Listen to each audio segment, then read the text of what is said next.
हम्म। देखो,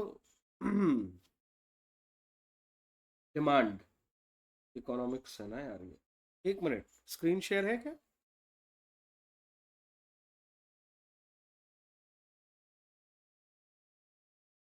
तो बताया करो ना यार, स्क्रीन शेयर कर देता हूँ।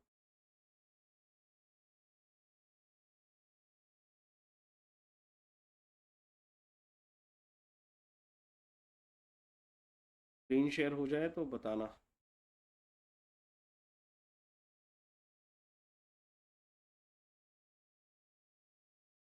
स्टेटिस्टिक्स, बिजनेस, कुछ चाहिए इकोनॉमिक्स, अकाउंट्स का, ये स्टेटिस्टिक्स का है। चलो माइक्रो का एक अलग पेज।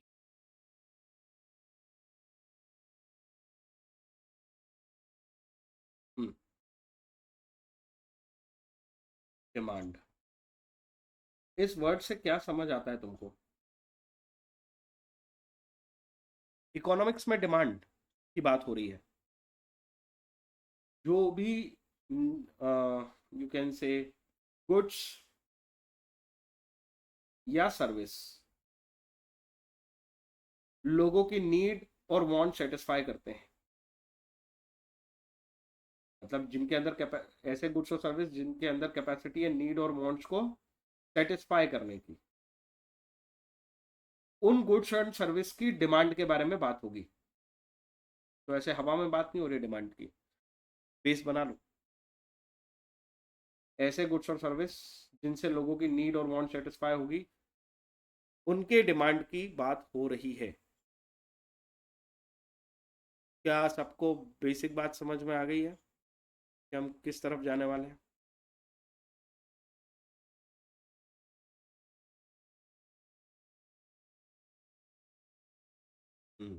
जैसे सबको बोलते रहना पड़ेगा, हाँ मैं अकेले नहीं पढ़ाऊंगा। देखो, इसलिए पहली लाइन में पहला वर्ड क्या लिखा है, गुड्स आर डिमांडेड। तो ऐसे हवा में बात नहीं हो रही, डिमांड मतलब क्या, तो गुड्स की बात हो रही है। तो goods are demanded because they have capacity to satisfy our wants. तो अगर कोई चीज तुम्हें कंसेप्चुअली आती है तो बुक में कुछ अलग नहीं मिलेगा कभी भी। But every want of a consumer can not be called a demand. मेरी बात ध्यान से सुनो।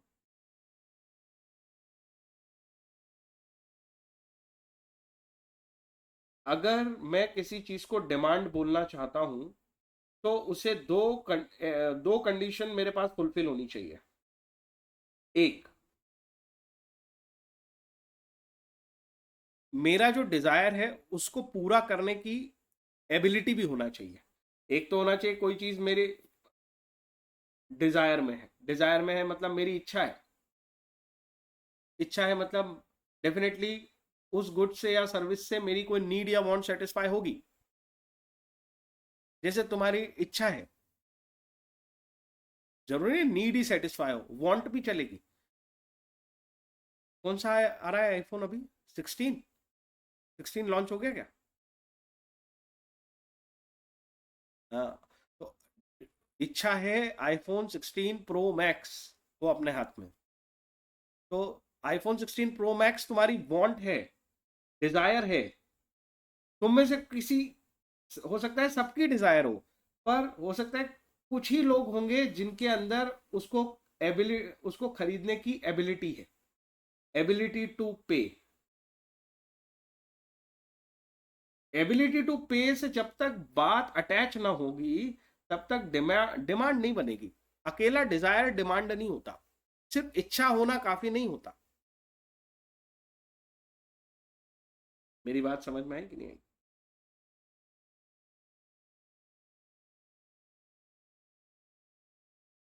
सिर्फ उन वांट्स को, उन वांट्स के डिजायर को हम डिमांड बोलेंगे जिनके अंदर एबिलिटी एंड विलिंगनेस सेटिस्फाई। अब है ना, एक हो गया एबिलिटी, सर पैसे तो हैं, पापा दे भी सकते हैं, लेकिन देंगे नहीं।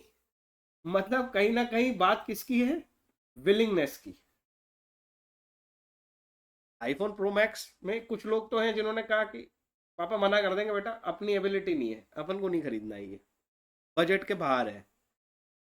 कुछ लोगों के फादर बोलेंगे चलो एबिलिटी है, दे सकता हूं, अभी दूंगा तो तुम पूरा टाइम उसी में लगा दोगे, इसलिए मेरी विलिंगनेस नहीं है। ये एंड वर्ड लिखा है, अकेले एबिलिटी से भी नहीं चलेगा, एबिलिटी के साथ विलिंगनेस भी चाहिए। और जब ये सब कुछ ऐड हो जाए ना तुम्हारा, तब किसी चीज को बोलना कि हाँ इस कमोडिटी की इस इकोनॉमी में डिमांड है, या इस हाउस होल्ड को डिमांड है। तुम्हारे जैसे हाउस होल्ड से मिलकर ही तो इकोनॉमी बनी है। तो मैं किसी एक पर्सन की बात कर रहा हूं, ऐसे ही सबके लिए सोच लो, तो एक्यूमुलेट कर लोगे तो पूरी इकोनॉमी के लिए सोच लिया तुमने। बोलो भाई बोलो, क्या मेरी बात समझ में आई?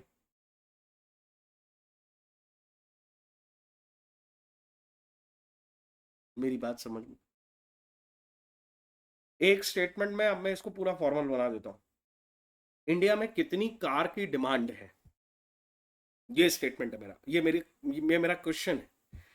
इंडिया में कितनी कार्स की डिमांड है, और स्पेसिफिक कर दूं कितनी एसयूवी कार्स की डिमांड है। इसका जवाब क्या होगा?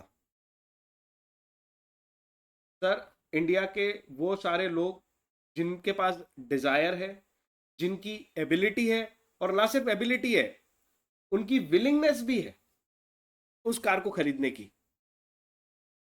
ये सब चीजें जितने लोगों के अंदर आप पाओगे ना, तब एक एक यूनिट जोड़ते जाना उनके लिए, वो है डिमांड। पूरे इंडिया के लोगों के लिए जोड़ लोगे तो आपको पता चल जाएगा कि कितनी एसयूवी की डिमांड रहती है इंडिया में हर साल। ऐसे ही डिमांड का कंसेप्ट एग्रीगेट होकर इंडिया में एंटिसिपेट किया जाता है। अगर महिंद्रा वाले को ये एंटिसिपेट करना है, उसको ये लगता है कि यार टोटल इंडिया में 40 लाख एसयूवीज की डिमांड है, जिसमें से कम 50% मार्केट शेयर मेरे पास है, तो मेरे को 20 लाख कार बनानी पड़ेगी अगले साल। Are you getting my point, yes और नो? ऐसे ही वो एंटिसिपेट करके अपना प्रोडक्शन करेगा। अरे कुछ समझ में आ भी रही है कि नहीं आ रही है?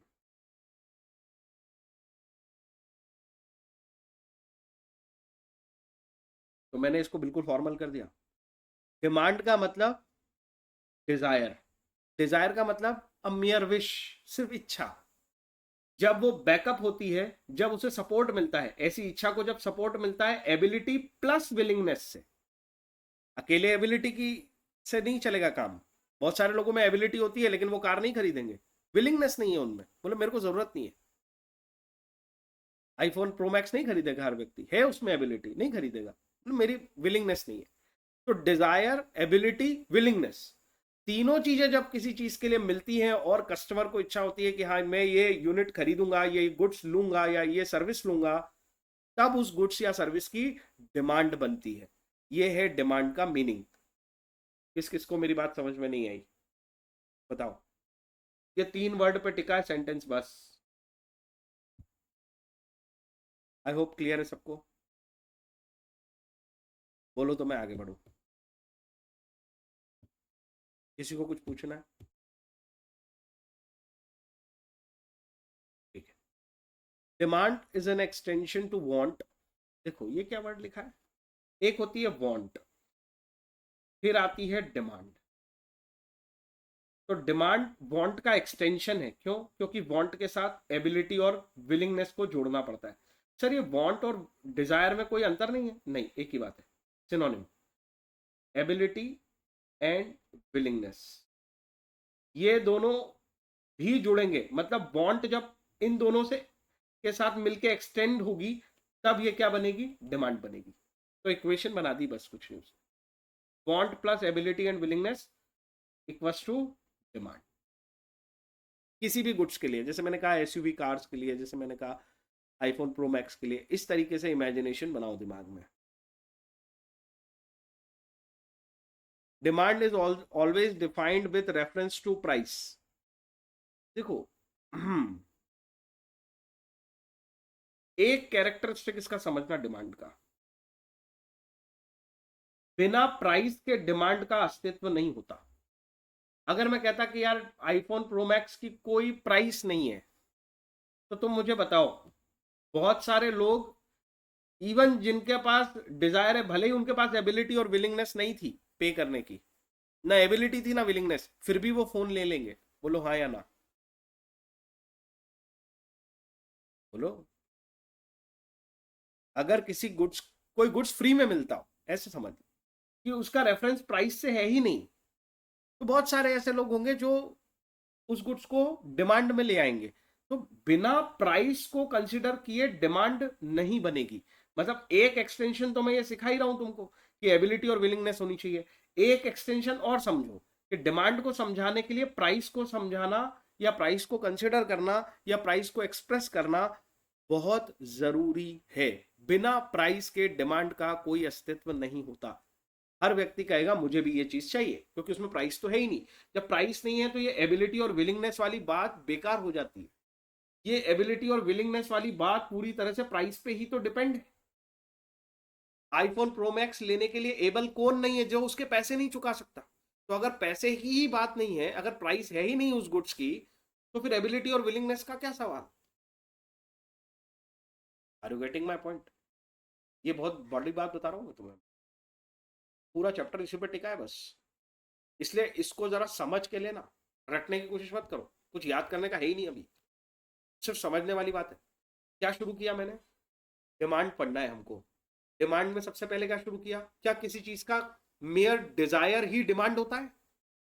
जवाब तुमसे चाहिए। क्या किसी चीज का डिजायर को ही हम डिमांड बोलते हैं? नहीं। डिजायर के साथ क्या जुड़ा होना चाहिए? एबिलिटी। और अकेले एबिलिटी से काम चलेगा क्या? विलिंगनेस ना हो? नहीं, एबिलिटी और विलिंगनेस दोनों चाहिए। एबिलिटी और विलिंगनेस किससे शो होती है? कौन सा ड्राइवर है जिससे एबिलिटी और विलिंगनेस पता चलती है? वो है प्राइस।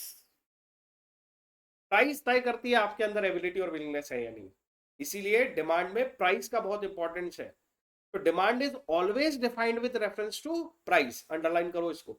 डिमांड को आप कभी भी डिफाइन ही नहीं कर सकते बिना प्राइस के, क्योंकि उसके अंदर एबिलिटी और विलिंगनेस को आप एक्सप्लेन ही नहीं कर पाओगे। ये सेंटेंस रटने वाला नहीं है, ये समझने वाली बात है कि मैं किसी भी चीज, किसी भी कमोडिटी के लिए लोगों में एबिलिटी है या विलिंगनेस है या नहीं, इसे बिना प्राइस को रेफरेंस दिए समझा ही नहीं सकता। इसीलिए डिमांड की डेफिनेशन बन ही नहीं सकती। डिमांड की डेफिनेशन बन ही नहीं सकती बिना प्राइस के। बात डाइजेस्ट हो गई या नहीं हुई? बताओ। हजम हो जानी चाहिए। बोलो बोलो बोलो। हाँ, एक दो लोग ही यस बोल रहे हैं, बाकी तो सर हम तो कथा सुनने आए, आप एक स्टोरी सुना रहे हो, हम सुन रहे हैं। प्रचिति, रिद्धिम, कहाँ हो? बोलो।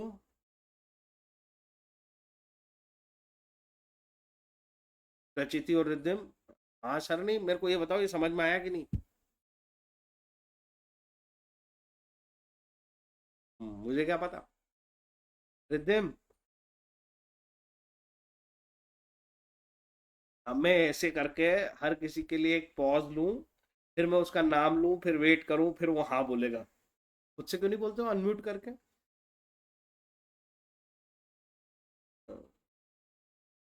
ठीक, चलो आगे बढ़ता हूँ। एक पॉइंट और होना चाहिए, मिल गया पीछे। क्या लिखा है? Demand is always with respect to period of time. देखो, अभी अभी मैंने एक एग्जांपल लिया था। मैं कह सकता हूँ आईफोन प्रो मैक्स की डिमांड करो अगर घर पे है ना, तो डिजायर दिखाओ अपना, मेरी इच्छा है मैं ले लूँ क्या। फादर से बात हुई तो मैंने कहा, कुछ फादर्स ने कह दिया कि अपने बजट के बाहर है बेटा, छोड़ दे। कुछ लोगों के फादर्स ने कहा नहीं है, बजट में है, मैं दिला भी सकता हूँ, पर अभी नहीं दिलाऊंगा, अभी इस समय नहीं दिलाऊंगा। समझ रहे हो? टाइम, टाइम पे बहुत कुछ डिपेंड करता है डिमांड को लेके। हो सकता है कोई चीज की डिमांड आज ना हो और कल क्रिएट हो जाए, और ऐसा भी हो सकता है किसी चीज की आज डिमांड हो और कल हो ही ना। Are you getting my point? तो दूसरा जो ये विलिंगनेस वाली जो बात है ना, ये टाइम पे बहुत कुछ डिपेंड करती है। अगर मैं एग्जैक्ट कर दूं ना इनको, सॉरी, एबिलिटी वाली बात है ना प्राइस पे डिपेंड करती है, और ये विलिंगनेस वाली बात ज्यादातर टाइम पे डिपेंड करती है। ये दोनों रेफरेंस देने पड़ते हैं हमको डिमांड को डिफाइन करने के लिए। बस मैं डिमांड की डेफिनेशन पे आने वाला हूं, मैं उसका स्ट्रक्चर बना चुका हूं पूरा, कि डिमांड को डिफाइन करने के लिए सबसे पहले अकेला डिजायर काफी नहीं है, डिजायर के साथ एबिलिटी और विलिंगनेस होनी चाहिए। एबिलिटी हमेशा प्राइस का सहारा लेके समझाई जाएगी और विलिंगनेस हमेशा टाइम का सहारा लेके समझाई जाएगी। ये एक एग्जांपल के लिए समझा दिया मैंने तुम्हें। तो ये दो रेफरेंस पॉइंट के बिना डेफिनेशन नहीं बनेगी, प्राइस और टाइम, ये दोनों चाहिए। तो डिमांड समझाने के लिए मेरे को कितनी कितनी वर्ड चाहिए? एक तो वर्ड चाहिए डिजायर, डिजायर को पूरा करने की एबिलिटी और विलिंगनेस होनी चाहिए किसी पर्टिकुलर प्राइस पे और किसी पर्टिकुलर पीरियड ऑफ टाइम पे, तो डिमांड बनेगी। ये चारों पांचों वर्ड का कॉम्बिनेशन डिमांड की डेफिनेशन क्रिएट करता है। आगे लिखिए डिमांड की डेफिनेशन। देखो क्या लिखा है, demand is a quantity of commodity. मैंने तुम्हें कहा था डिमांड हवा में हो ही नहीं सकती, वो गुड्स से रिलेटेड ही एक्सप्लेन होगी। तो वर्ड क्या लिखा है? Quantity of commodity. ये जो वर्ड लिखा है पूरा गुड्स के लिए लिखा है। So demand is a quantity of commodity that a consumer is willing and able to buy. देखो आ गया कौन सा? Willing and able to buy. तो विलिंगनेस भी आ गई, एबिलिटी भी आ गई। At each possible price during a given period of.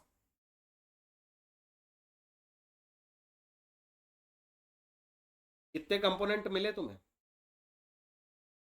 सबसे पहला कंपोनेंट बताओ क्या लिखा है? नहीं, सबसे पहले लिखा है क्वांटिटी ऑफ। ये क्वांटिटी ऑफ कमोडिटी क्या समझा रहा है जो मैंने इतनी देर समझाया उसके अंदर? गुड्स। डिमांड बिना गुड्स के आप एक्सप्लेन नहीं कर सकते। डिमांड किस चीज की? गुड्स की, जो आपकी नीड और वांट को क्या करेंगे? सेटिस्फाई। वो समझा रहा है। दूसरा इंपॉर्टेंट वर्ड क्या है?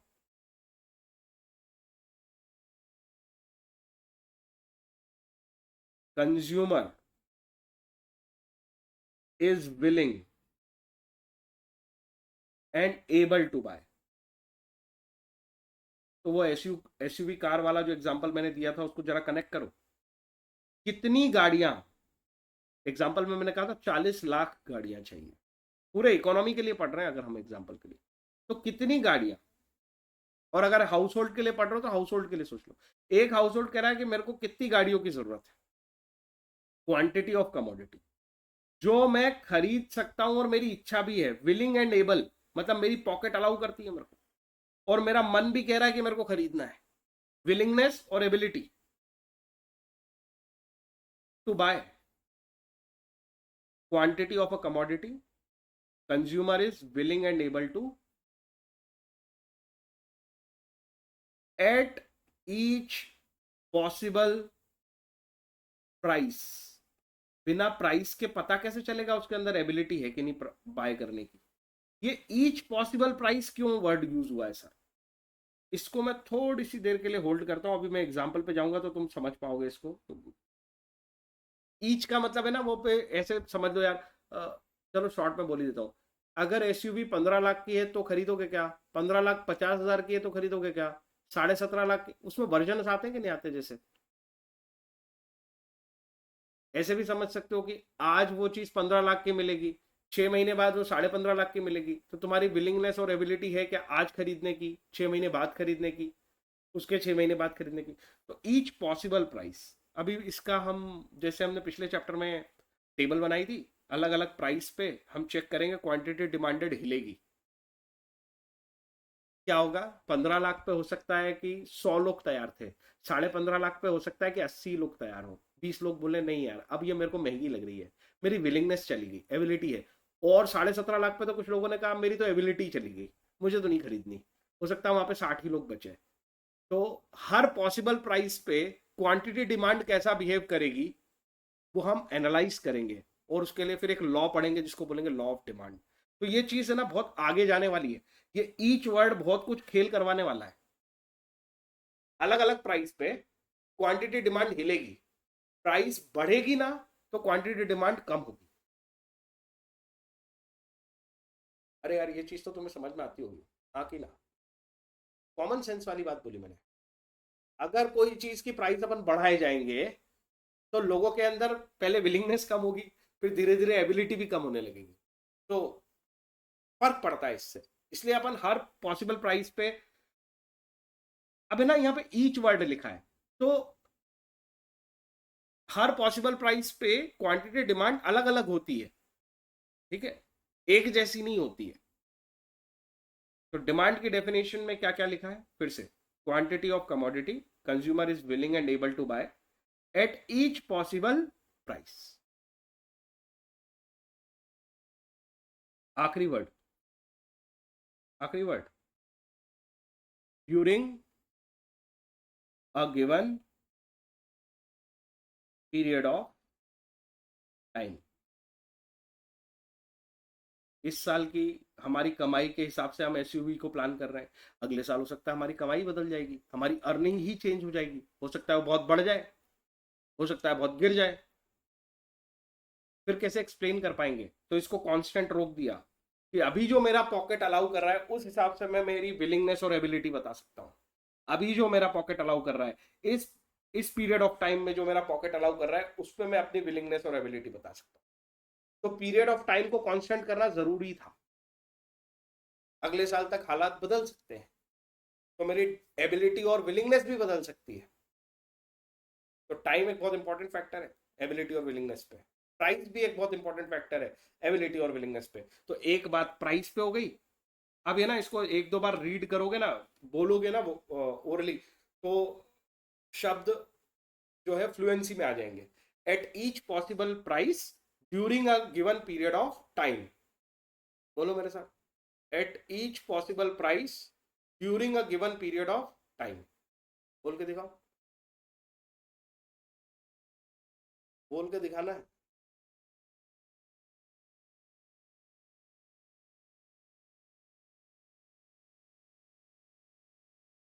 बस इसी पे फ्लुएंसी चाहिए, ऊपर वाली तो फ्लुएंसी है ही हमारे पास।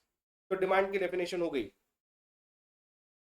प्रचिति पढ़ के दिखा डिमांड की डेफिनेशन, और ढंग से पढ़ना, थोड़ा एनर्जी से। हाँ पढ़, डिमांड की डेफिनेशन पढ़।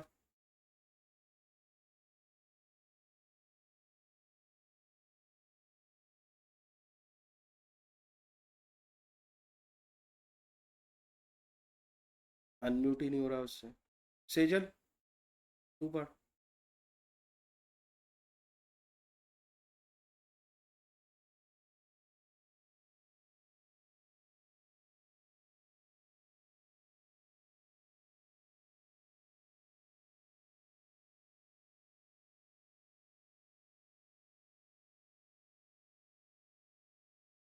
कोई किसी को कोई डाउट है इन चारों कंपोनेंट्स में? किसी को कोई डाउट है?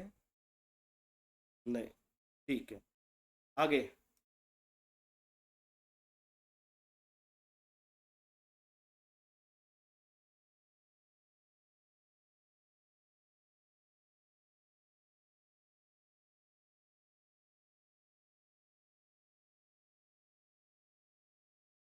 एक सेकंड, हाँ। इंडिविजुअल मतलब एक व्यक्ति, एक कंज्यूमर कितनी कमोडिटी खरीदना चाहता है। आप कोई भी एग्जांपल ले लो, राइस का, व्हीट का, एसयूवी का, नंबर ऑफ पेन जिससे तुम राइटिंग पेन लिखते हो, हर कमोडिटी के लिए एक इंडिविजुअल का एग्जांपल ले लो। और इंडिविजुअल के बाद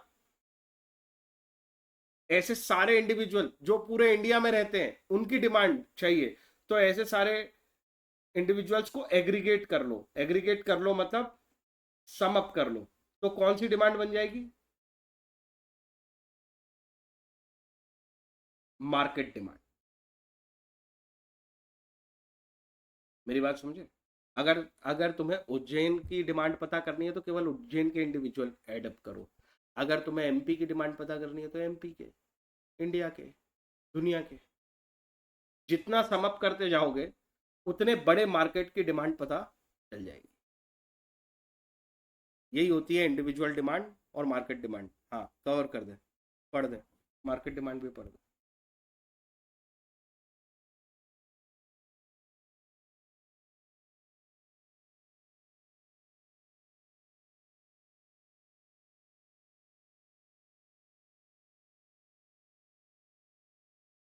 अंडर अंडरलाइन केवल दो वर्ड करने हैं इंडिविजुअल डिमांड में, that a consumer, a word ही सबसे इंपॉर्टेंट है। अ कंज्यूमर, सिंगल की बात हुई, और नीचे क्या लिखा है? That all consumer.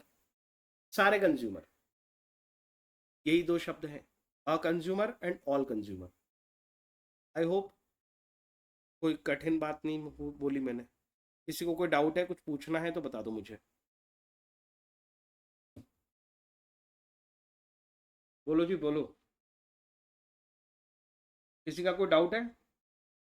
हमने क्या क्या पढ़ा? हमने क्या क्या पढ़ा? बहुत सिंपल सी बात पढ़ी। पहली बात हमने ये सीखी कि सिर्फ डिजायर को हम डिमांड नहीं बोल सकते। A mere desire is not a demand, a mere wish is not a demand, it must be backup by ability and willingness. Ability और विलिंगनेस होनी चाहिए, तभी हम डिमांड करें कहेंगे। दूसरी बात हमने पढ़ी कि बिना प्राइस और बिना ड्यूरेशन ऑफ टाइम के डिफाइन नहीं किया जा सकता डिमांड को। फिर हमने डेफिनेशन ऑफ डिमांड पढ़ी, जिसके अंदर हमने चार चीजें पढ़ी। क्वांटिटी डिमांडेड, दूसरी विलिंगनेस एंड एबिलिटी टू पे, तीसरी eight each possible price. Eight each possible price, each possible price is very important term, वो आगे आने वाला है, हम उसको यूज करेंगे। And given period of time, each possible price given period of time. हो गया, ये डेफिनेशन है। दो तरीके से डिमांड को समझा जा सकता है, इंडिविजुअल लेवल पे या फिर एग्रीगेट लेवल पे। इंडिविजुअल डिमांड या फिर मार्केट डिमांड। जब हम एक सिंगल कंज्यूमर के लिए डिमांड निकालेंगे तो इंडिविजुअल डिमांड। और हम ऐसे सारे, सारे का मतलब जिस एरिया में सारे कवर करना है उस एरिया के सारे कवर करो, एक शहर के, एक राज्य के, एक देश के। तो individual and market demand. I hope it is clear. A single consumer and all the consumers. बोलो जी बोलो। केवल 3 मिनट की स्टडी है ये, 3 मिनट में रिवाइज हो जाएगा। किसी को कोई डाउट है क्या? आगे चलें, आगे चलें। देखो, डिटर्मिनेंट्स ऑफ डिमांड, ये वर्ड के बारे में कुछ ख्याल है क्या तुम्हारे पास? कुछ सोचते हो इस वर्ड के बारे में? डिटर्मिनेंट्स सुना है ये कहीं?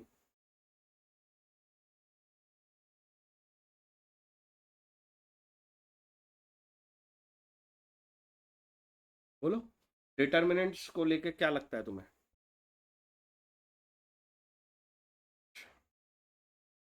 और किसी ने? डिटर्मिनेंट्स मींस ऐसे फैक्टर जो डिटरमाइन करेंगे। डिटरमाइन करेंगे मतलब जो जो फाइनलाइज करेंगे, जो इन्फ्लुएंस करेंगे। तो ऐसे भी कह सकते हो सीधे, इन्फ्लुएंसिंग फैक्टर्स। ये समझने के लिए लिखा दिया मैंने। वो सारे फैक्टर जो इन्फ्लुएंस करेंगे, इन्फ्लुएंस करेंगे मतलब जिनमें चेंज आने की वजह से क्वांटिटी डिमांड में चेंज आएगा। एग्जांपल के लिए प्राइस, प्राइस बढ़ाओगे तो डिमांड कम हो जाएगी।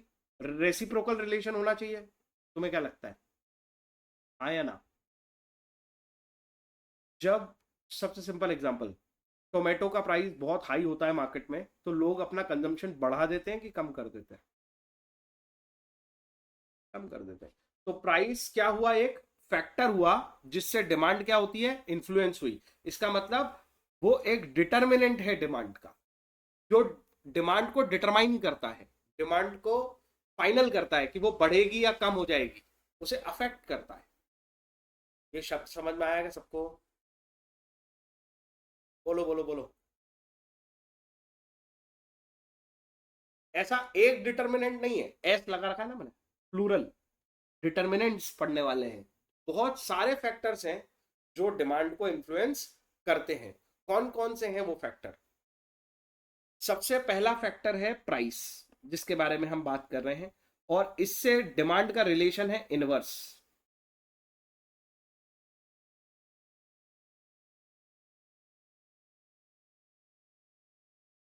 लेकिन इसका एक्सेप्शन होता है नेसेसिटी, नेसेसरी प्रोडक्ट्स,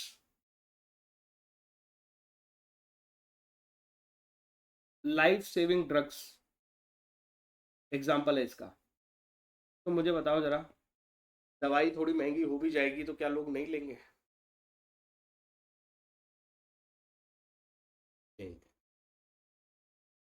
और ऐसे गुड्स भी हैं जो यू कैन से इंफीरियर है, बहुत ही इंफीरियर, मतलब जिनकी प्राइस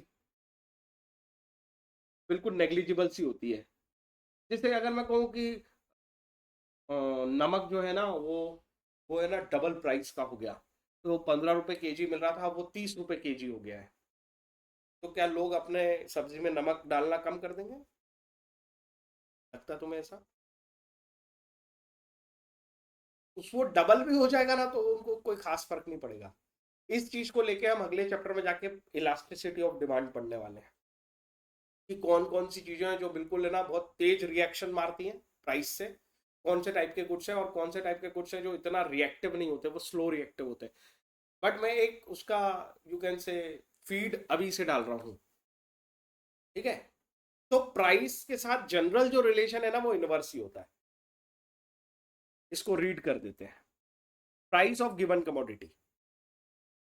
ये गिवन वर्ड क्यों लिखा सर? अगर हम एग्जाम्पल के लिए क्लोथ्स की बात कर रहे हैं, ठीक है? क्लोथ्स एग्जाम्पल है हमारी कमोडिटी का। तो क्लोथ्स की प्राइस, तो गिवन कमोडिटी मतलब क्लोथ्स की ही प्राइस की बात हो रही है। सॉरी सर, अगर आप क्लोथ्स की ही प्राइस की बात करो तो क्या बाद में आप कोई बदलने वाले हो कमोडिटी? हाँ, दूसरी कमोडिटी की प्राइस के चक्कर में भी इस पे असर आता है। तो क्लोथ से भी अच्छा सॉरी एग्जाम्पल ले लेता हूं। पेन। और मैं और अच्छा एग्जाम्पल ले लेता हूं, बॉल पेन। तुम्हें ज्यादा रिलेट करेगा। तो बॉल पेन की प्राइस, इससे तुम्हारी क्वांटिटी डिमांड पे इफेक्ट पड़ेगा? बिल्कुल पड़ेगा। कैसा इफेक्ट पड़ेगा? Inverse relation. Sorry.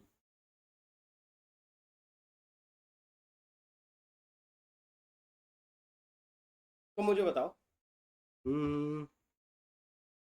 Inverse relation को एक्सप्लेन कैसे किया जाए? एक्सप्लेन ऐसे करो कि अगर गिवन कमोडिटी की प्राइस इंक्रीज हो जाएगी, तो गिवन कमोडिटी की क्वांटिटी डिमांडेड डिक्रीज हो जाएगी। दो शब्दों पे एक्सप्लेन करो। अगर प्राइस इंक्रीज हो जाएगी, if price increases then quantity demanded decreases.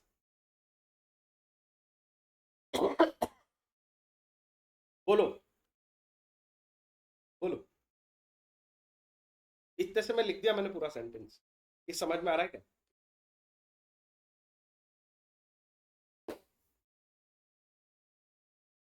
बोलो जी, बोलो।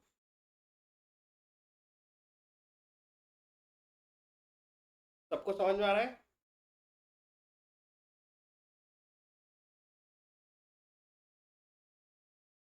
इसको डिमांड फंक्शन भी बोलते हैं।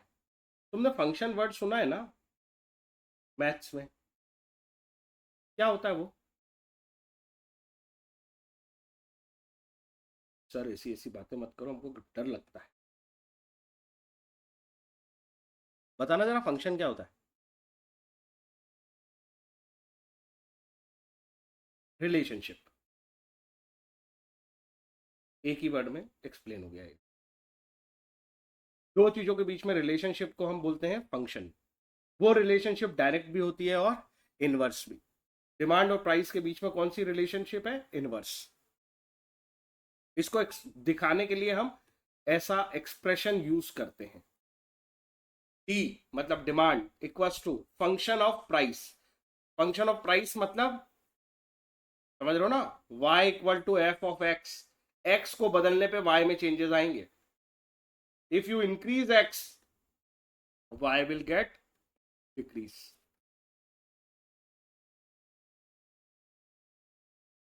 Sorry.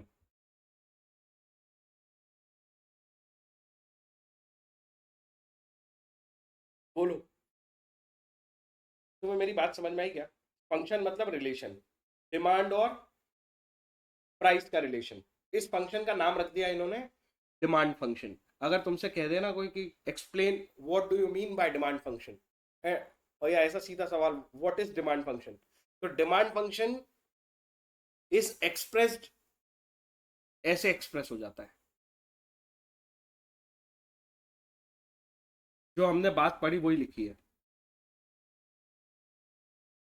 Demand function is expressed कैसे? Inverse relation between price and demand. Inverse relation between price and demand. बोलो ये आ जाएगा तो लिखने में कोई दिक्कत तो नहीं है? इसी को हम कहते हैं लॉ ऑफ डिमांड। लॉ मतलब समझते हो ना? जैसे न्यूटन के लॉ थे कि नहीं, वो फिजिक्स पे थे।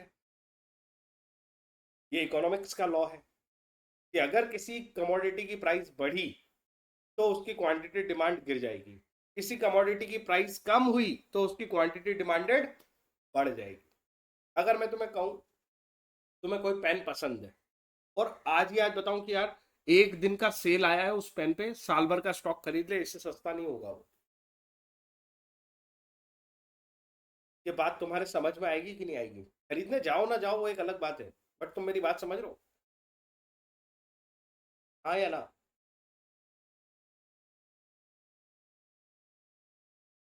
तुम्हें एक पर्टिकुलर पेन पसंद है, वो वो 10 रुपए का आता है, आज मैंने कहा वो एक दिन की सेल है, वो 5 रुपए का ही मिल रहा है, साल भर में तेरे को 10 पेन लगते हैं, आज ही खरीद ले, 100 की जगह 50 में आ जाएंगे, तेरे साल भर के पेपर वेपर लिखने का सबका झंझट खत्म। तो अगर प्राइस गिरा दूंगा तो क्वांटिटी डिमांडेड बढ़ जाएगी।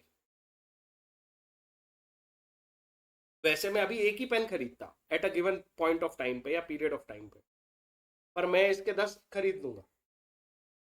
So this is how demand function applied. इस तरीके से डिमांड फंक्शन काम करता है। डिमांड और प्राइस में इनवर्स रिलेशन होती है। समझाने में इतनी देर लग रही है, बट केवल 3 स्टेटमेंट काम के पूरी इतनी देर की बात में। पहली बात, हम क्या पढ़ रहे हैं? हम डिटर्मिनेंट्स पढ़ रहे हैं इंडिविजुअल डिमांड के ऊपर। देखो इंडिविजुअल डिमांड ब्रैकेट में लिखा है, मतलब कि एक consumer, single consumer quantity demand पे कैसे कैसे या कौन कौन सी चीजें हैं जो असर डालती है। एक कंज्यूमर की क्वांटिटी डिमांड पे कौन कौन सी चीजें हैं जो असर डालती हैं? सबसे पहले तो price of the given commodity. अगर आपकी क्वांटिटी डिमांडेड बॉल पेन है, बॉल पेन की प्राइस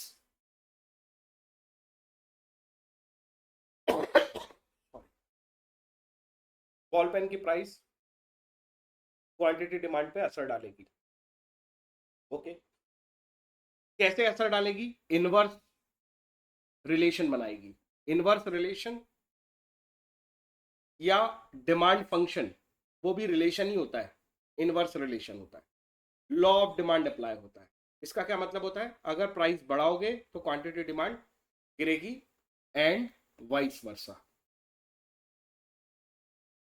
इसी को लॉ ऑफ डिमांड बोलते हैं। ये डिमांड फंक्शन है। क्या इसमें कुछ पूछना चाहते हो तो पूछो। बोलो जी बोलो।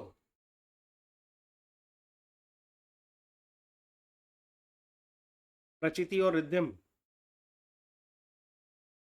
कुछ पूछना है इसमें?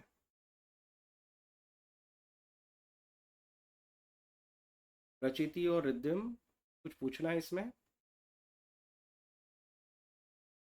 प्रचिति तेरी आवाज नहीं आ रही है, तो एग्जिट करके एंटर कर या तो। आगे चलते हैं।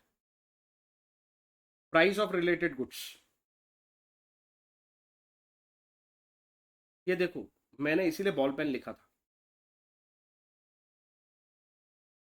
पता है रिलेटेड गुड्स कौन से होते हैं? दो तरह के रिलेटेड गुड्स होते हैं। एक होते हैं सब्स्टिट्यूट और एक होते हैं कॉम्प्लीमेंट्री।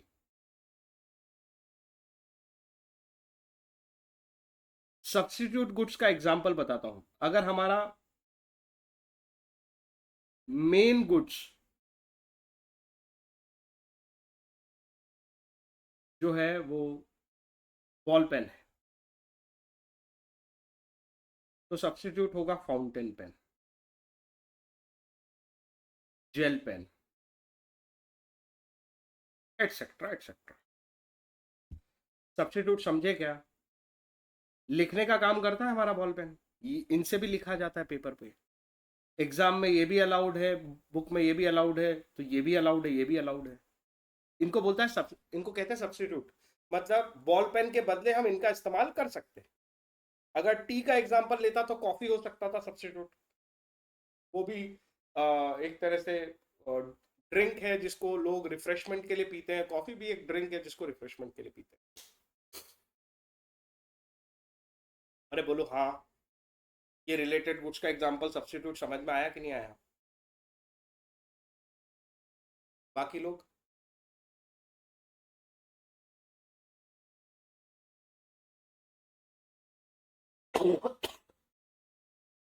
तेजल, ये समझ में आया कि नहीं? बोलते जाओ जल्दी जल्दी।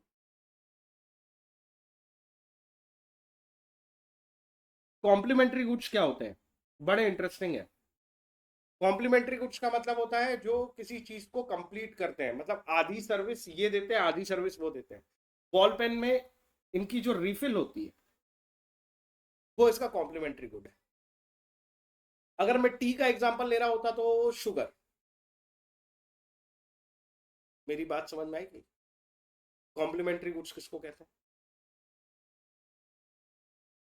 बोलो जी बोलो।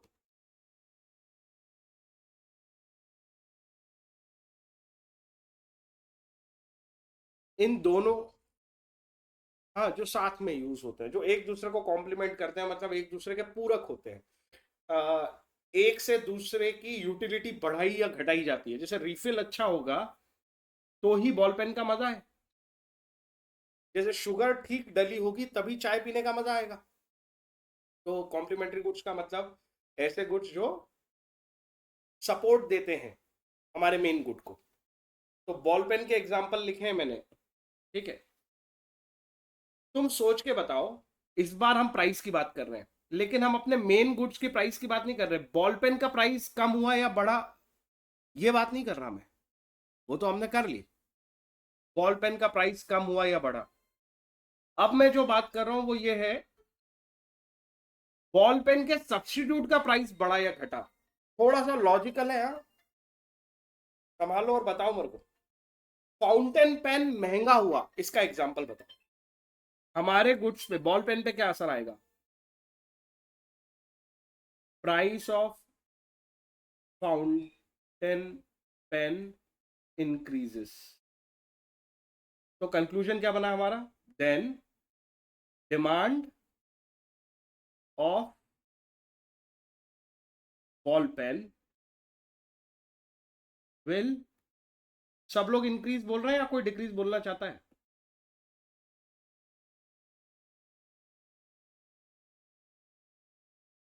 अरे बोलो। फाउंटेन पेन की जगह पे हम लिख सकते हैं रिलेटेड गुड्स। रिलेटेड मतलब कौन सा वाला रिलेटेड, स्पेसिफिक कर लिया है। सब्स्टिट्यूट। अगर सब्स्टिट्यूट की प्राइस बढ़ेगी तो हमारी कमोडिटी, गिवन कमोडिटी, इसको हम बार बार लिखेंगे। जो हमारी वाली कमोडिटी है उसको क्या लिखेंगे हम? Given commodity. इसको एक्सप्लेन करना पड़ेगा ना, ये इकोनॉमिक्स लिख दिया मैंने, एग्जाम्पल हटा दिया। if the price of substitute increases if the price of substitute increases, then demand for given commodity will also increases। कौन सा रिलेशन बना दिया इन्होंने? Direct relation. इसके साथ हमारा बनेगा डायरेक्ट रिलेशन। अभी हम कंफर्म कर लेंगे। पर ये मुझे बताओ किसको समझ में नहीं आया? लॉजिक से किसको समझ में नहीं आया? तेजल, प्रचिति, जल्दी जल्दी बोलो।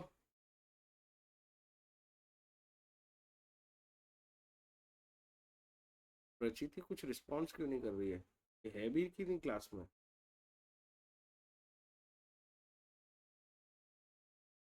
प्रचिति, तेरी आवाज नहीं आ रही, अनम्यूट कर और बोल।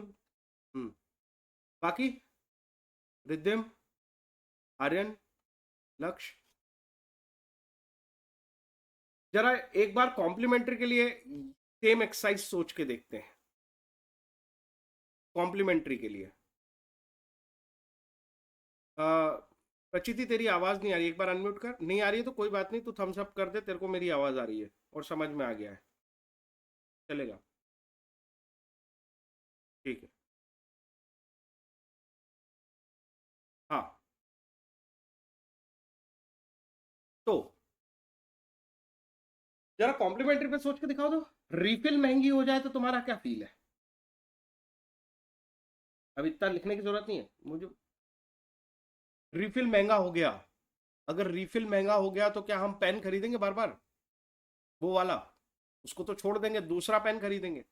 तो यहां पे जो रिलेशन बनेगी वो डेफिनेटली कौन सी बनने वाली है? इनवर्स। इसको जरा टी और शुगर पे देख लो।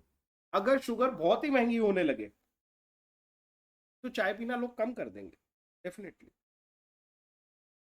ठीक है, किसी एक पर्सन पर्सन का बिल्कुल शौक है या उसको बीमारी है कि नहीं उसको चाय पीना है, ऐसे एक्सेप्शन लोगों की बात नहीं करता इकोनॉमिक्स। ऐसे लोगों के बारे में हम नहीं सोच सकते। एक जनरल आइडिया है कि अगर कोई कॉम्प्लीमेंट्री गुड्स महंगा होगा तो जो मेन मेरी कमोडिटी है उसका यूज कम हो जाएगा, ऑब्वियस बात है, वो उसका कॉम्प्लीमेंट्री गुड्स ही महंगा हो गया। देखो, चाय में शक्कर के बिना मजा नहीं आता, किसी को भी नहीं आता।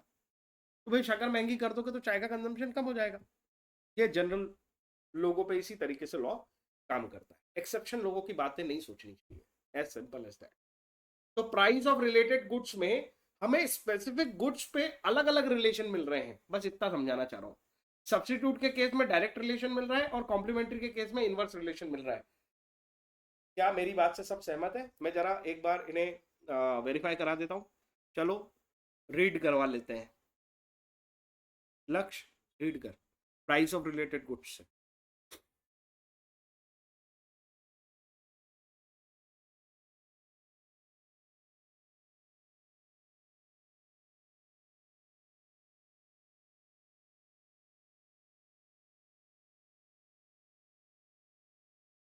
Wait wait wait wait wait wait wait wait, demand for the given commodity.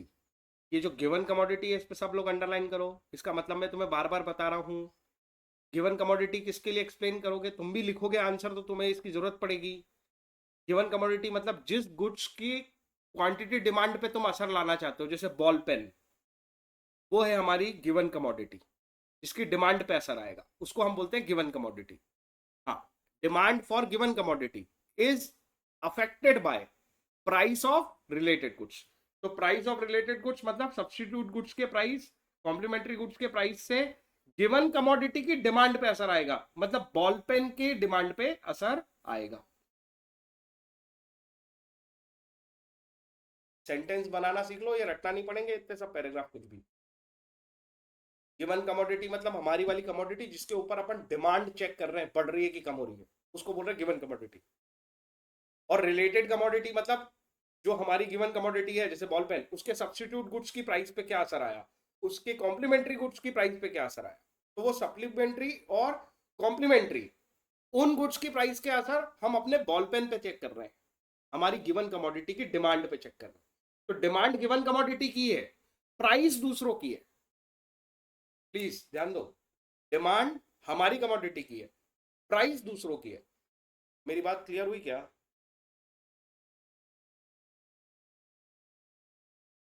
बोलो जी बोलो।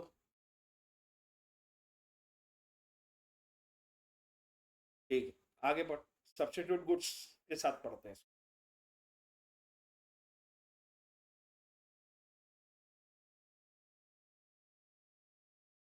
वेट, ये तो केवल क्या था, एक्सप्लेनेशन था कि सब्स्टिट्यूट होते क्या है। ठीक है, मेजर बात अब आएगी।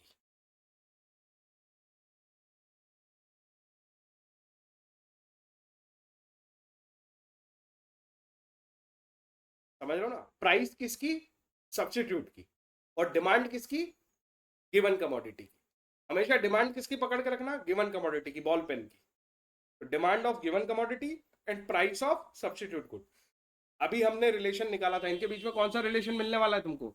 डायरेक्ट। मतलब अगर सब्स्टिट्यूट महंगा होगा तो हमारी डिमांड बढ़ेगी, सब्स्टिट्यूट सस्ता होगा तो हमारी डिमांड कम हो जाएगी। आगे पढ़ के देखो ऐसा होगा क्या? ऐसा हुआ, देखो ऐसा लिखा है कि नहीं लिखा है, increase in price of substitute leads to increase in demand of commodity. बोलो जी बोलो, हाँ या ना? That's it. तो सब्स्टिट्यूट वाला रिलेशन वेरीफाई हो गया, आगे चलो।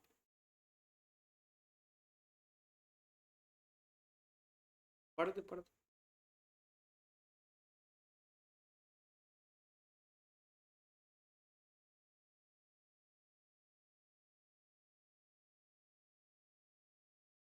समझ रहे हो ना? हमारा इसमें इसके एग्जांपल में गिवन कमोडिटी टी है, तो अगर कॉफी महंगी हो जाएगी, प्राइस ऑफ कॉफी इंक्रीजेस, तो टी की डिमांड इंक्रीज हो जाएगी। ये उसका एग्जांपल है, आगे चलो।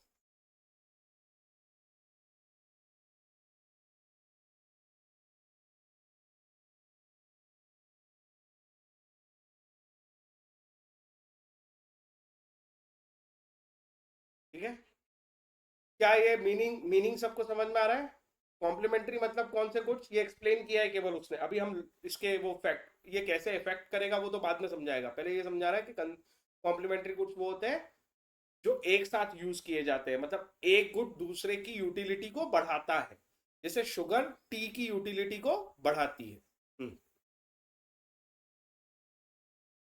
कंटिन्यू।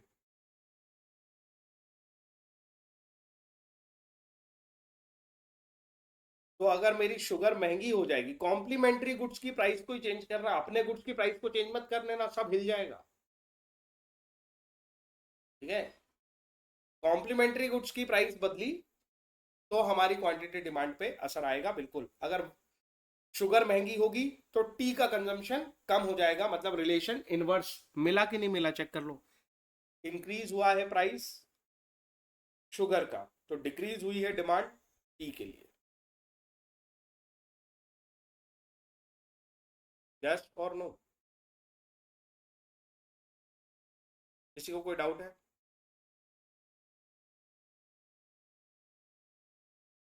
सब्स्टिट्यूट गुड्स के कुछ एग्जाम्पल दिए हैं, कॉम्प्लीमेंट्री गुड्स के कुछ एग्जाम्पल दिए हैं, और दैट्स इट।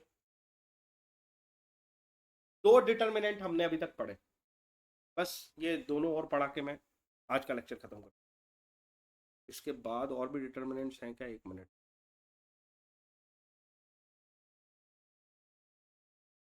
हाँ एक और है छोटा सा। ठीक है, तो हम तीन डिटर्मिनेंट्स पढ़ने वाले हैं, और इन तीनों को पढ़ने के बाद हम अ, आज का लेक्चर एंड करते हैं। बस 10 मिनट और लगेंगे।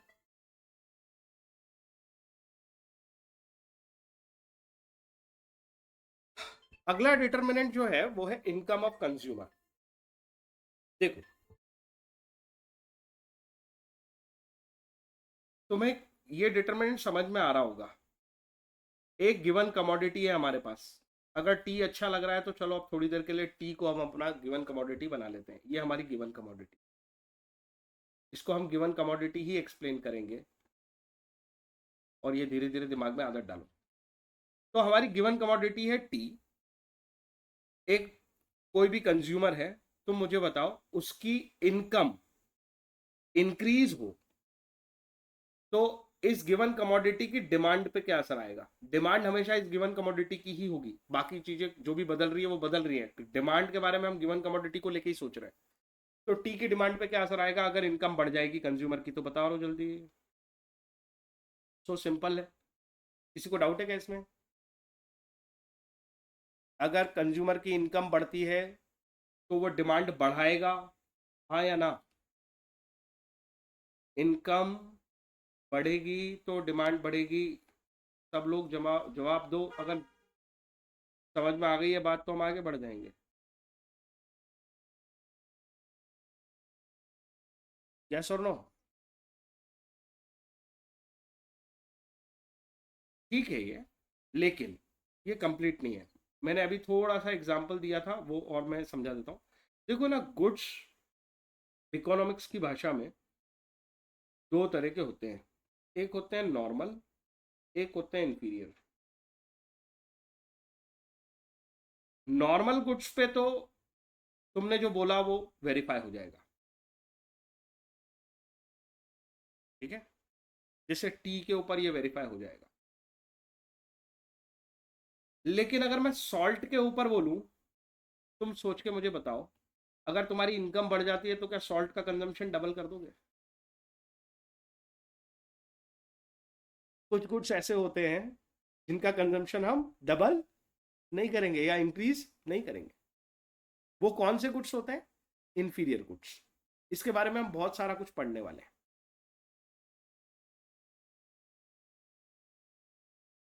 बात समझ में आई? अब मैं ना इसमें एक छोटी सी बात और समझाता हूँ, सॉल्ट के एग्जाम्पल से थोड़ा अलग। व्हीट फ्लोर, हम सब रोटी खाने वाले व्यक्ति हैं इंडिया के जिस हिस्से में रहते हैं, तो अपन व्हीट फ्लोर की बात कर लो। अगर तुम्हारी इनकम बढ़ जाएगी तो जितनी रोटी खाते हो उतनी खाओगे कि रोटी का कंजम्पशन बढ़ाओगे? क्या लगता है तुम्हें? उतनी ही खाओगे ना। लेकिन जो चीज़ें दूसरी हैं जैसे क्लोथ्स हो गए या इस तरह के नॉर्मल दूसरे टाइप के गुड्स है, वहां पे तुम कंजम्पशन बढ़ाओगे। अगर इसका उल्टा बोलता हूं मैं, अ, एक स्टडी हुई, हम्म, जैसे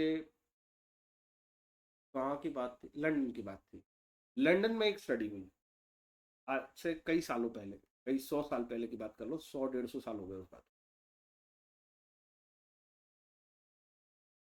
लोगों की इनकम और उनका खर्चा ब्रेड के ऊपर, वो लोग ब्रेड खाते हैं। उन्होंने देखा कि लोगों की इनकम डिक्रीज हुई। अब मेरी बात सुनना, उल्टा बोल रहा हूं मैं, इनकम डिक्रीज हुई। तो पता है, उन्होंने व्हीट फ्लोर मतलब उनके लिए ब्रेड का कंजम्पशन इंक्रीज कर लिया। कंजम्पशन का मतलब आज के आज रोटी नहीं खानी है, वो जितनी ब्रेड खरीदते थे वो ज्यादा ब्रेड खरीदने लगे और स्टॉक करने लगे। Are you getting my point? Income decrease हो रही थी उनकी इन्फ्लेशन की वजह से, और ये नेसेसिटी में आता था उनके लिए, और नेसेसिटी में आने की वजह से उन्होंने अपना कंजम्पशन को इंक्रीज कर लिया। तो यहाँ पे लोगों का बहुत अलग अलग बिहेवियर देखने को मिलता है। मैं इसको कंक्लूड करके पढ़ा रहा हूं तुम्हें कि इनकम ऑफ कंज्यूमर का क्वांटिटी डिमांड पे क्या असर पड़ता है। तो नॉर्मल गुड्स के ऊपर तो हम पढ़ चुके, और वो बहुत ही बेसिक सा असर है, वो तुम्हें समझ भी आ रहा है। वो इतना ही है, इनकम बढ़ेगी तो डिमांड बढ़ेगी, ये है नॉर्मल गुड्स के लिए, बात खत्म हो गई। इससे ज्यादा मुझे कुछ नहीं समझाना। मेरे को ये थोड़ा इंफीरियर गुड्स वाला कंसेप्ट एक्सप्लेन करना है। सब लोग बुक में देखेंगे, demand for a commodity is also affected by income of the consumer. However, the effect of change in income on demand depends upon the nature of commodity. मतलब normal goods पे behaviour अलग चलेगा और inferior goods पे behaviour अलग चलेगा। यहां पे रिलेशन कैसा है? नॉर्मल गुड्स के लिए रिलेशन होता है डायरेक्ट रिलेशन। इनकम बढ़ेगी तो quantity demand of commodity, given commodity बढ़ जाएगी, लिखा हुआ है sorry. If the given commodity is a normal good, then the increase in income lead to rise in its demand.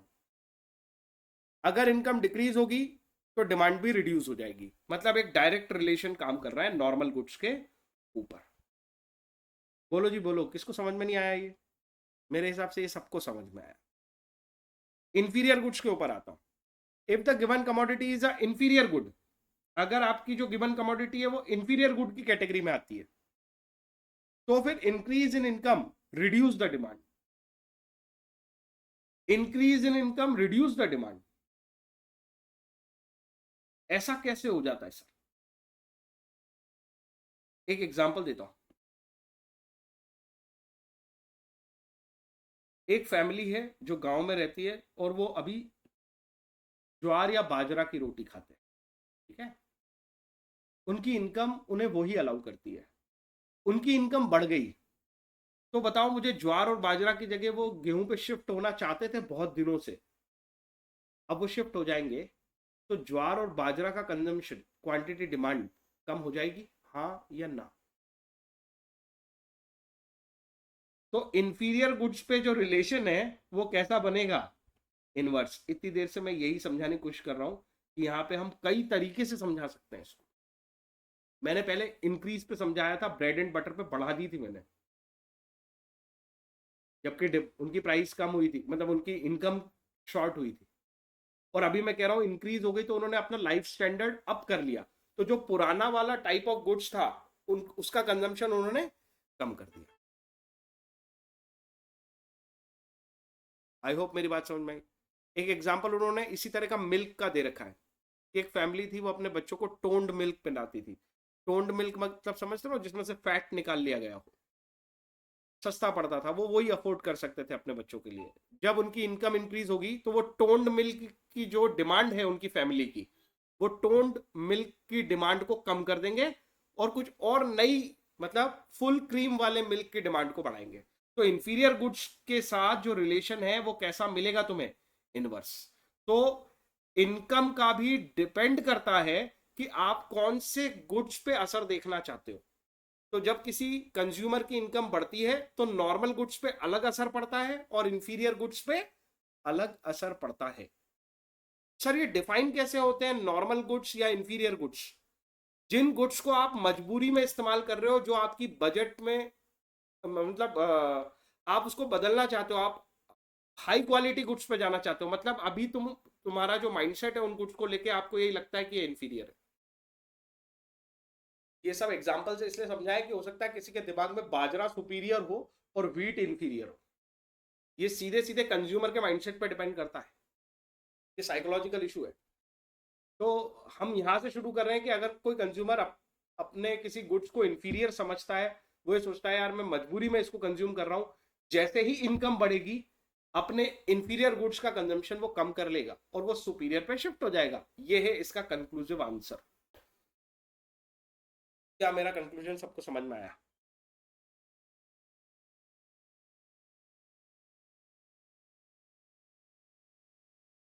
तो इनकम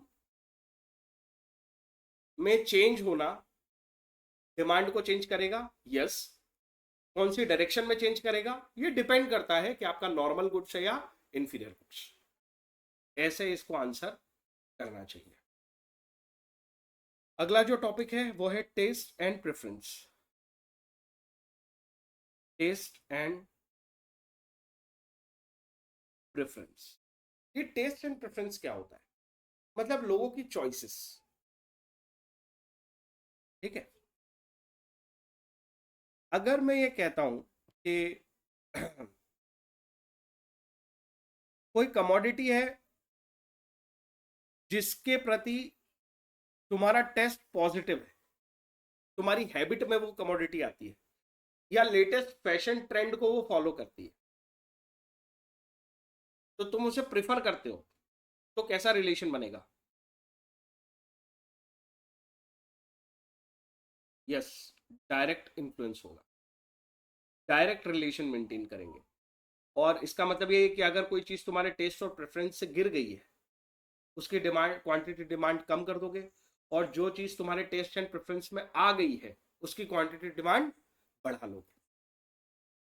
कंज्यूमर जिसको जिसको टेस्ट और प्रेफर करेगा उसकी डिमांड बढ़ा लेगा, जिसको टेस्ट और प्रेफर नहीं करेगा उसकी डिमांड को कम कर देगा। ऐसा ही लिखा है देखो, taste and preference of consumer directly, directly underline करो, इन्फ्लुएंस द डिमांड। डायरेक्टली का मतलब होता है आपका टेस्ट शिफ्ट हो रहा है उस कमोडिटी के प्रति, तो उसकी डिमांड बढ़ा लोगे, अदरवाइज उसकी डिमांड कम कर लोगे, ठीक है। आखिरी चीज, expectation of change in price in future. ये कमाल का पॉइंट है, आखिरी पॉइंट आज का, इसलिए एनर्जी लेवल नीचे नहीं होने देना। Expectation of change in price. देखो प्राइस की बात नहीं हो रही है, चेंज इन प्राइस की बात हो रही है। इसको मैं डेल्टा पी लिख रहा हूं ताकि तुम इसको एक ही वर्ड समझो, इन फ्यूचर। जब ऐसी बात हो रही है तो देखो दो तरीके से सोचना पड़ेगा। तुम्हारी एक्सपेक्टेशन हो जाती है कि चेंज इन प्राइस हो रहा है, मतलब प्राइस हाई होने वाली है या प्राइस लो होने वाली है। क्या कहते हो? अगर कोई कमोडिटी की प्राइस हाई होने वाली है, तुम्हें ऐसा लगता है, तुम्हें वो कमोडिटी पसंद है या तुम उसको कंज्यूम करते हो, तो तुम्हारी क्या फीलिंग होगी? क्या करना चाहोगे बताओ जरा? और बाय करना चाहोगे। तो अगर प्राइस हाई है तो तुम उसे खरीद रहे हो, मतलब तुम उसकी क्वांटिटी डिमांड को इंक्रीज कर रहे हो। प्राइस भी इंक्रीज हो रही है, हाई हो रही है मतलब इंक्रीज हो रही है, और क्वांटिटी डिमांड को भी इंक्रीज कर रहे हो, मतलब डायरेक्ट रिलेशन। अगर तुम्हें लगता है कि किसी की प्राइस लो होने वाली है, मतलब डिक्रीज होने वाली है, ये वाला साइन, क्वांटिटी डिमांड के ऊपर तुम क्या असर डालोगे बताओ? कोई चीज लगता है आज महंगी है, कल सस्ती हो जाएगी, तुम खरीदने जाओगे उसको आज? मतलब तुम क्वांटिटी डिमांड को भी क्या कर लोगे आज? लो, लो, हाई, हाई। मतलब अगर मैं रिलेशन की बात करूं तो दोनों ही सिनारियों में मैंने एक ही रिलेशन पाया। कौन सा रिलेशन है ये भी? डायरेक्ट। तुम्हें ये लग रहा होगा सर ने बहुत सारा पढ़ा दिया, बहुत सारा पढ़ा दिया। मैं इसका लेक्चर एक बार डाल दूंगा, हो सके तो ये टॉपिक देख लेना, खासतौर पे ये वाला आखिरी वाला टॉपिक, ज़्यादा ज़्यादा आधे घंटे का होगा। कल मैं तुम्हें बताऊंगा, ये 5 मिनट का भी नहीं है, नॉट मोर देन 5 मिनट। वो लग रहा होगा, मैंने पहली बार समझाया ना इसलिए। दो रिलेशन बन सकते हैं, डायरेक्ट या इनवर्स। और ये जितने सारे टॉपिक लग रहे हैं ना तुम्हें, ये बहुत सारे नहीं है। Quantity demand of given commodity के ऊपर दो तरह के फैक्टर्स हैं, एक प्राइस है और एक अदर है। अदर के अंदर प्राइस ऑफ रिलेटेड गुड्स है,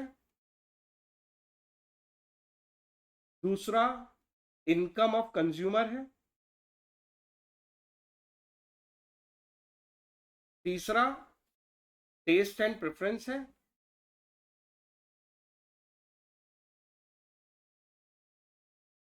चौथा, चौथा बोलो, ये अभी जो पढ़ा, expectation of change in price. केवल इतना सा डेटा है जो हमने पढ़ा है।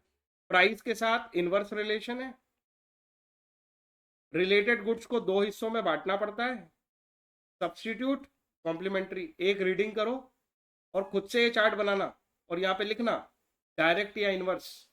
इनकम ऑफ कंज्यूमर में भी दो कैटेगरी ऑफ गुड्स में अलग अलग बिहेवियर होगा, नॉर्मल में अलग, इंफीरियर में अलग। टेस्ट एंड प्रेफरेंस के साथ डायरेक्ट रिलेशन है और एक्सपेक्टेशन के साथ भी डायरेक्ट रिलेशन है। तो ये इनवर्स है, ये डायरेक्ट है, ये डायरेक्ट है। इन दोनों के ऊपर एनालिसिस की जरूरत है। थोड़ा सा दिमाग लगाओगे एक दो बार, तुम्हारे लिए परमानेंट हो जाएगा। इससे ज्यादा क्या पढ़ा बताओ मुझे? अभी 2 मिनट लगे मेरे को, 2 या 3 मिनट ये चार्ट बनाने में। कल 5 मिनट में ये सब वापस से बता दो। एग्री कर रहे हो? इतना ही है। वो तो एक्सप्लेन करने में, थोड़ा सा दिमाग में डालने के लिए, जोर लगाने के लिए मैंने इतनी देर लगाई। आया ना? बोलो जी बोलो। कठिन है क्या? कठिन है क्या? ठीक है, तो कल मिलते हैं, इस चैप्टर को आगे बढ़ाएंगे। और बाकी के वो जो मैंने बोला है वो काम जरूर करना। बिजनेस को खत्म करो आजकल में जितना हो सकता है, ये फोर्थ फिफ्थ चैप्टर। और जिनको ये इनमें से कोई नहीं आ रहा है तो पीछे के अपने चैप्टर कवर करो, बिजनेस और चेंज इन प्राइस को लेके बहुत जबरदस्त एग्जांपल है गोल्ड। बिल्कुल बहुत काम करता है। पेट्रोल भी गोल्ड की सोच रहा है, पेट्रोल सोच के देख, कल प्राइस बढ़ने वाला है। जिनके पास कार होती है वो लोग तो खास तौर पे ध्यान रखते हैं, वो 20 लीटर डीजल डला लेंगे, 15 लीटर डीजल डला लेंगे। 5 रुपए का अंतर उनके लिए बड़ा अंतर बना देता है पर किलोमीटर। जिनको डेली ट्रैवल करना पड़ता है, जिनको ज्यादा ट्रैवल करना पड़ता है, उनको तो बहुत जोर से अफेक्ट करता है। टैक्सी एक्सी वाले लोग होते हैं, वो लोगों को बहुत अफेक्ट करता है। पेट्रोल को लेके बहुत अच्छा एग्जाम्पल है वो फिफ्थ वाला, expectation of change in price. और सिर्फ ऐसे ही क्यों, ये जो रेस्टोरेंट चलाने वाले हैं इनके लिए सब्जी, तो हर हर इंडस्ट्री के लिए कुछ कुछ होते हैं ऐसी चीजें, है ना, जो उनके लिए रॉ मटेरियल या इनपुट है ना, वो तो हमेशा ही है, वो फिफ्थ पॉइंट उनको इफेक्ट करता है, हर इंडस्ट्री के लिए इनपुट को। ठीक है, बाकी का ये टॉपिक कल पढ़ेंगे। एक टॉपिक है जो इसको पढ़ना है, लक्ष्य।